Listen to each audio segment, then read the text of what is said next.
chako nchota nitafera kundende udalota njikodi kuti nsanga unditero iwai sangalo chako nchota nitafera kundende ndikangombaza chikondi cha nkhwangwa lero ndaona kodi upangira ndalama usala nazo nditafa mkazi wako alimba mtima ngatosabereka wafinyira bere pansi chibade azunzike mmene ndionera ngakhale ntafera kundende pamaliro anga sangabwera sakhala ali pa redio koma ndiulula mmene udatengera kwa kachere poti manja mwanga kunyolo ukuwawa ukundipweteka ine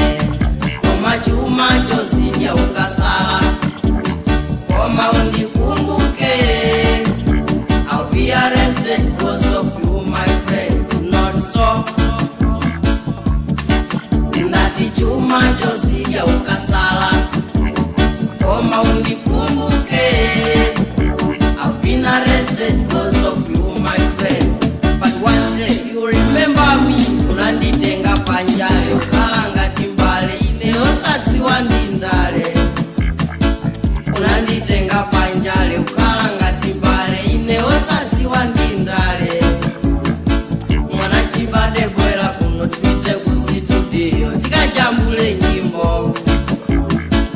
ulendo wa ku studio takota kuchupita kandi kwizinga ndikunyolo manja nyimbo ya upachala inasanduka chitozo kuiwala inaliyokoma sana akoma kama zainde koma suchipo linacho wezanga wandirisa ine sindisaiwala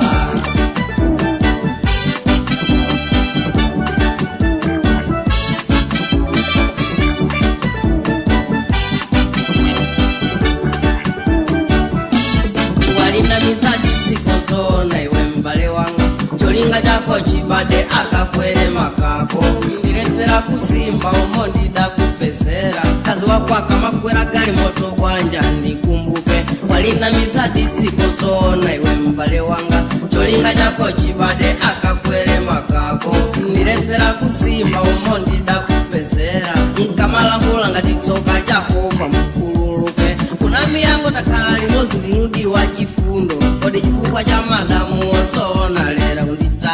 kunditaya sifuto takumana okulakula koma kundimangisoka ndifikisa malo andima koma unditenge bwino chifukwa ndingayambe kuulula zaumve zosanzisa kunditenga kucha kwa kachero udanamisa kuchichani koma chuma chosindya ukasala koma undikumbuke I'll be arrested because of you my friend not so ndati chuma chosindya ukasala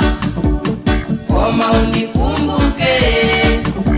I've been arrested because of you my friend but one day you remember me unanditenga panjale ukalanga timbale ine osadziwa ndindale unanditenga panjale